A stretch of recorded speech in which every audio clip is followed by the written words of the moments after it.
السلام علیکم، میں ہوں جویریہ سعود اور آپ دیکھ رہے ہیں رمضان مبارک۔ آج ماشاءاللہ سے تیسری سحری ہے رمضان مبارک کی، اور تیسری سحری میں ہم آج تیسرے پارے کا خلاصہ سنیں گے، اور مفتی نور رحمانی صاحب ہمیں بتائیں گے کہ تیسرے پارے کا کیا خلاصہ ہے، اس میں اللہ پاک نے کیا بیان فرمایا ہے ہم لوگوں سے۔ تیسرا پارہ جو ہے اس میں سورہ بقرہ کا آخری حصہ ہے، اور سورہ آل عمران ہے اس میں، اور سورہ بقرہ ماشاءاللہ سے بہت ایک لمبی سورہ ہے جو کہ تیسرے پارے تک پہلے پارے سے شروع ہو کے تیسرے پارے تک جاتی ہے۔ اور آیت الکرسی تیسرے پارے میں آیت الکرسی ہے جس میں 17 بار اللہ پاک کا ذکر کیا گیا ہے۔ آیت الکرسی اللہ پاک کے دیے ہوئے خزانوں میں سے، قرآن پاک کے خزانوں میں سے ایک خزانہ ہے جس کی بڑی فضیلت ہے، جو ہمیں بلاؤں سے محفوظ رکھتی ہے۔ ہمیں اپنی حفاظت کے لیے وہ پڑھنے کا حکم دیا گیا ہے۔ فرض نماز کے بعد پڑھنے کی تلقین کی گئی ہے، بہت ہی افضل ہے، جیسا کہ میں نے کہا کہ وہ اللہ پاک کے خزانوں میں سے ایک خزانہ ہے آیت الکرسی۔ اس کے علاوہ تیسرے پارے میں مختلف جو ہے وہ انبیاء سے اللہ پاک مخاطب ہیں، اور انبیاء کو جو ہے بعض انبیاء کو بعض پہ جو ہے فضیلت دی گئی ہے۔ حضرت ابراہیم علیہ السلام کا اور نمرود کا مباحثہ ہے۔ اس کے علاوہ تیسرے پارے میں حضرت عزیر علیہ السلام کا ذکر کیا گیا ہے، جن کو 100 سال بعد موت دے کر اللہ پاک نے دوبارہ زندہ کیا۔ اس کے علاوہ حضرت زکریا کا ذکر ہے، زکریا علیہ السلام کا، جن کو اللہ پاک نے بڑھاپے میں اولاد بخش۔ اس کے علاوہ حضرت بی بی مریم کو جب موسم کا پھل ملا اس کا ذکر ہے۔ اس کے علاوہ حضرت عیسیٰ علیہ السلام کا بچپن میں بولنا، زندہ اٹھائے جانا، یہ تمام قصے جو ہیں تیسرے پارے میں ہیں، جو کہ ہم جب اس کا خلاصہ سنیں گے تو ہمیں پتہ چلے گا۔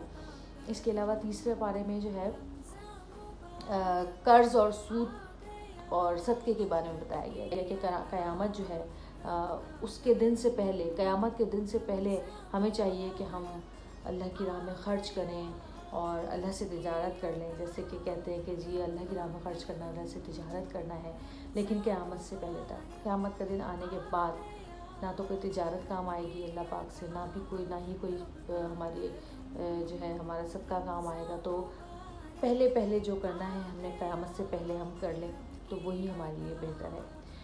اور اس کے علاوہ اللہ پاک نے انبیاء کرام سے عہد لیا اس بارے میں کہ وہ اللہ پاک کے آخری نبی جو آئیں گے حضرت محمد مصطفیٰ صلی اللہ علیہ وآلہ وسلم، ان پر ایمان لائیں گے۔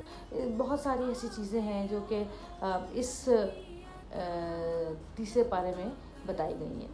تو ہم چلتے ہیں مفتی نور رحمانی کی طرف اور دیکھتے ہیں کہ آج وہ ہمیں کون سے جو تو پھر ہم چلتے ہیں مفتی نور رحمانی کی طرف، اور آج سنتے ہیں ان سے تیسرے پارے کا خلاصہ۔ نحمده ونصلي على رسوله الكريم، اما بعد، فاعوذ باللہ من الشیطان الرجیم، بسم اللہ الرحمن الرحیم۔ تمام تعریفیں اللہ سبحانہ و تعالیٰ کے لیے، اور درود و سلام اللہ کے رسول حضور محمد مصطفیٰ صلی اللہ علیہ وآلہ وسلم۔ الحمدللہ، آج تیسرا رمضان المبارک ہے، اور آج ہم تیسرے سپارے کا خلاصہ سماعت کریں گے۔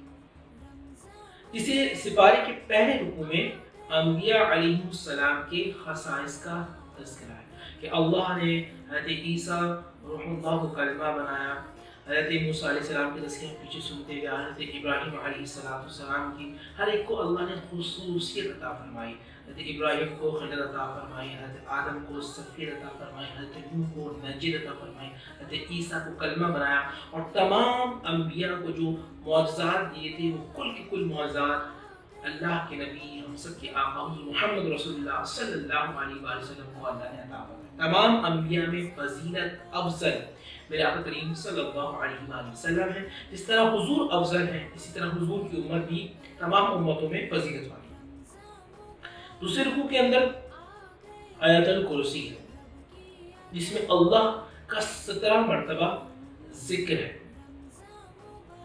دوسرے رکوع کے اندر ایک آیت لا اکراہ فی الدین، اس دین میں جبر نہیں، اور اللہ وہ ہے کہ جو من الظلماتی الی النور، اندھیروں سے نکال کر نور کی طرف لے جاتے ہیں، اور اللہ کے جو نیک بندے ہوتے ہیں جو اولیاء کاملین ہوتے ہیں، وہ اسی طرح برائی سے نکال کر اللہ سبحانہ و تعالیٰ کے قریب کرتے ہیں۔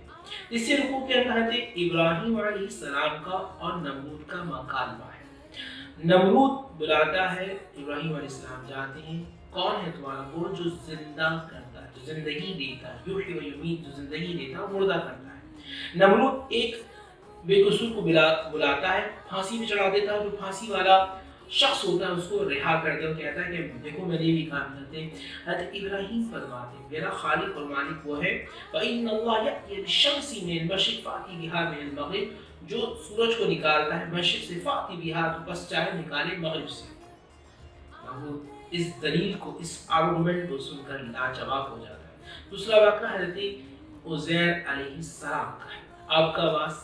آپ کا گزر ایک بستی سے ہوتا ہے، جب آپ وہاں کی حالت کو دیکھتے ہیں تو آپ کے دل میں خیال آتا ہے کہ یہ بستی کیسے آباد ہوگی، یہ اجڑا ہوا چمن کیسے بسے گا۔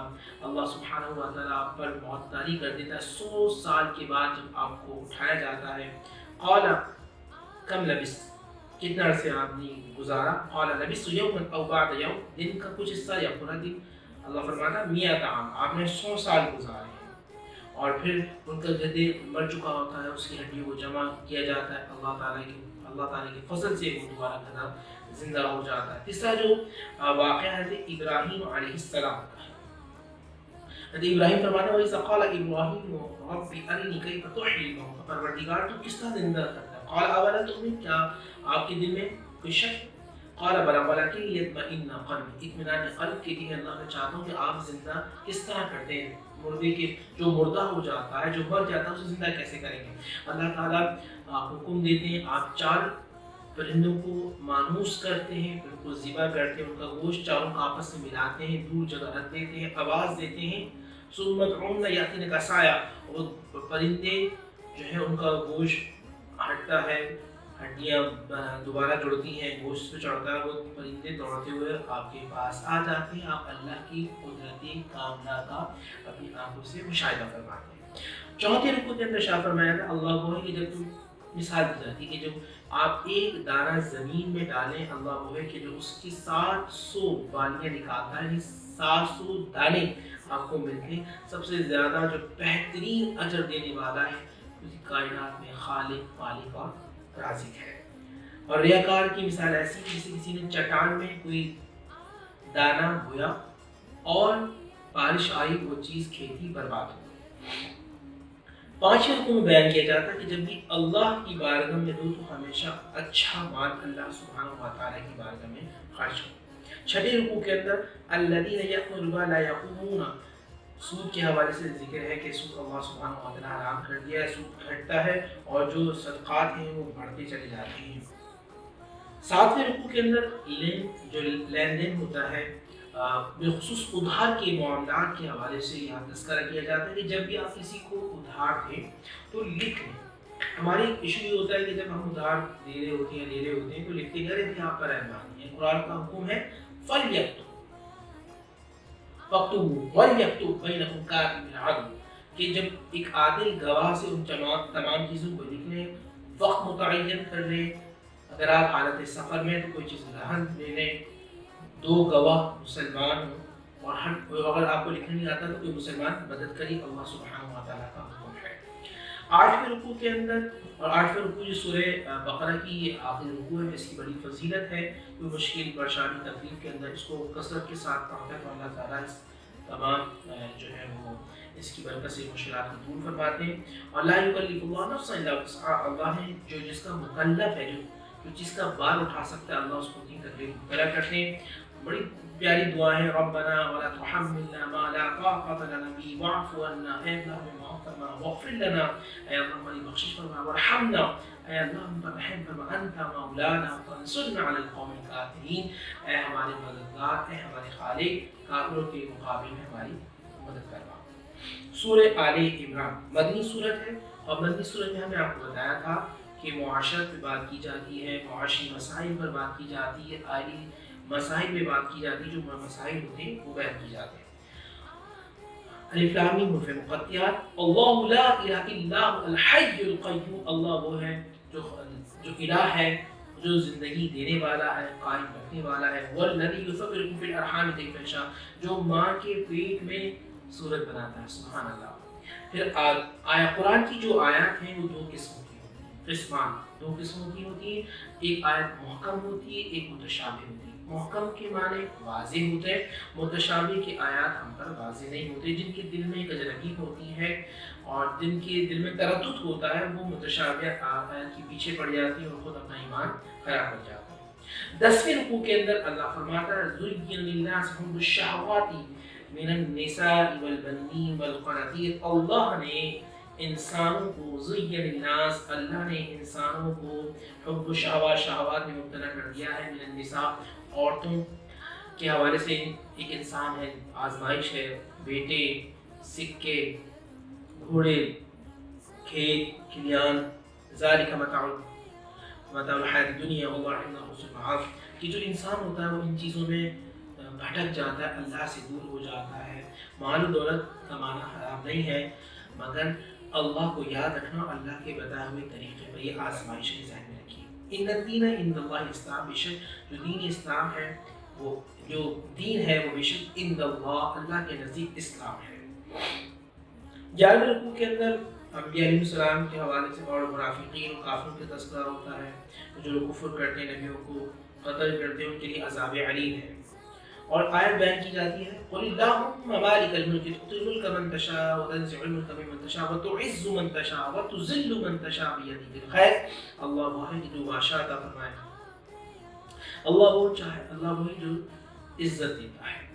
آج ہم لوگ انسانوں سے عزت چاہتے ہیں، بڑے افسوس کی بات ہے، جب کوئی کسی کی شادی میں جائے وہاں یہ ہوتا ہے کہ میں آپ کے خاندان میں، آپ کے گھر میں کبھی شادی میں نہیں آؤں گا یا نہیں آؤں، کیوں؟ آپ مجھے عزت نہیں دیتے۔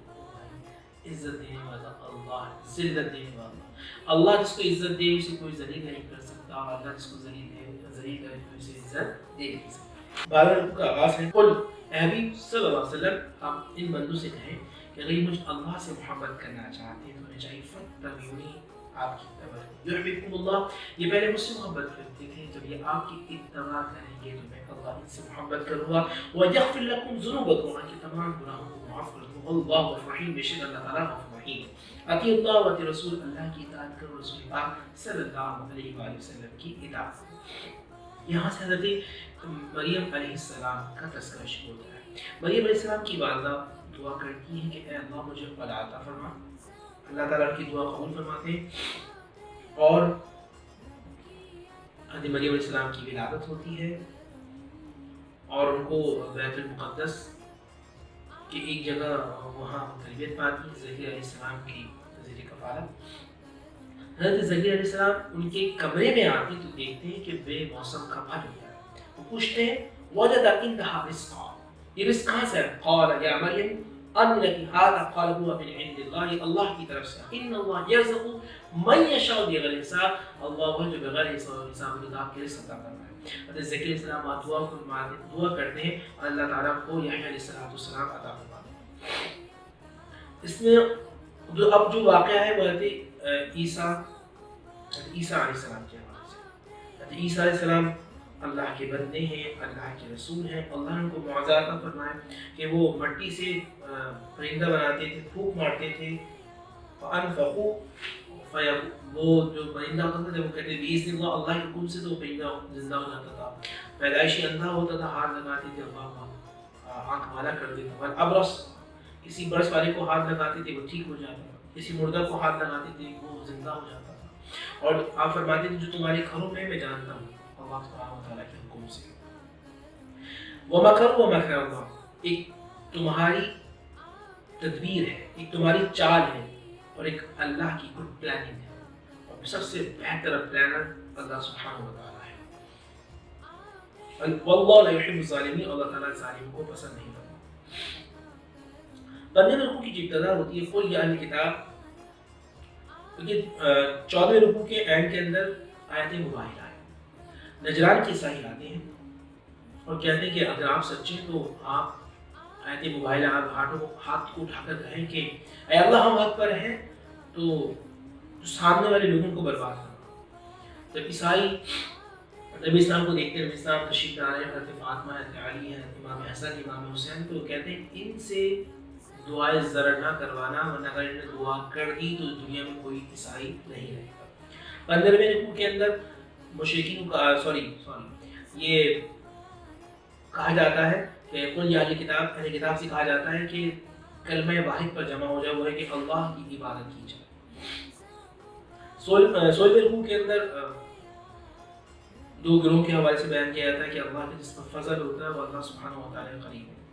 16ویں رکوع کی ابتدا میں آیت وَإِذْ أَخَذَ اللَّهُ مِيثَاقَ النَّبِيِّينَ، اللہ نے نبی سے عہد کیا کہ میں تمہیں کتاب دوں گا، رسالت دوں گا، حکمت دوں گا، ثم جاءکم، تمہارے پاس ایک رسول آئے گا، اس کی تصدیق کرنا، سمعنا قالوا کرنا، اور وہ عظیم الشان رسول ہمارے آقا کریم صلی اللہ علیہ وآلہ وسلم ہے۔ اسی 16ویں رکوع میں حضرت اسماعیل، ابراہیم علیہ السلام کا تذکرہ ہے، اسماعیل علیہ السلام کا تذکرہ ہے، اسحاق علیہ السلام، یعقوب علیہ السلام، حضرت موسیٰ علیہ السلام، عیسیٰ علیہ السلام، انبیاء علیہ السلام کا تذکرہ ہے۔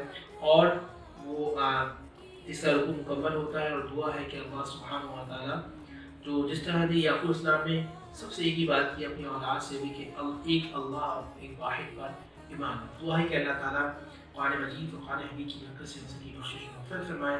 اے اللہ قرآن کے نور سے ہم سب کے سینوں کو منور فرمائے۔ اے اللہ ہماری تمام عبادات کو اپنی بارگاہ میں قبول فرما، جو بے اولاد ہیں صاحب اولاد فرما، جو بے روزگار ہے صاحب روزگار فرما، جو پریشان حال اسی پریشانی دور فرما۔ اے اللہ آنے والا وقت ہم سب کے بھائی سے خیر فرما، ہمیں زمینی آسمانی ناگہانی آفت و مصیبت سے محفوظ فرما۔ ربنا آتنا فی الدنیا حسنہ وفی الآخرۃ حسنہ وقنا عذاب النار۔ صلی اللہ محمد وآلہ وأصحابہ بحق لا الہ الا اللہ محمد رسول اللہ۔ جی ناظرین، آپ نے تیسرے پارے کا خلاصہ سنا۔ اب آپ جب تیسرا پارہ پڑھ رہے ہوں گے اور آپ جب عربک میں تیسرے پارے کی آیات پڑھ رہے ہوں گے، صورتیں پڑھ رہے ہوں گے، تو آپ کو پتہ چل رہا ہوگا کہ آپ کیا پڑھ رہے ہیں، کیونکہ خلاصہ آپ کو پتہ ہوگا۔ تو اس کا یہ فائدہ ہے کیونکہ قرآن پاک کو ہمیشہ سمجھ کے پڑھنا چاہیے۔ اور ایک حضور صلی اللہ علیہ وسلم کی حدیث بھی ہے کہ تم میں بہتر وہ ہے جو خود قرآن سیکھے اور دوسروں کو سکھائے۔ تو اس حدیث کو اگر ہم پڑھتے ہیں تو ہمیں اس پہ عمل بھی کرنا چاہیے کہ خود بھی قرآن سیکھیں اور دوسروں کو بھی سکھائیں۔ اللہ پاک ہمیں توفیق دے کہ ہم قرآن پاک کو سیکھیں اور دوسروں تک قرآن پاک کو پہنچائیں۔ آمین ثم آمین۔ اب آپ جائیں، جا کے سحری کریں، میں بھی جاتی ہوں، جا کے سحری کرتی ہوں، بچوں کو اٹھاتی ہوں۔ اپنا خیال رکھیے گا، انشاءاللہ افطار میں آپ سے ملاقات ہوگی۔ اللہ حافظ۔ رمضان مبارک آ گیا، رب کی عطا رب کا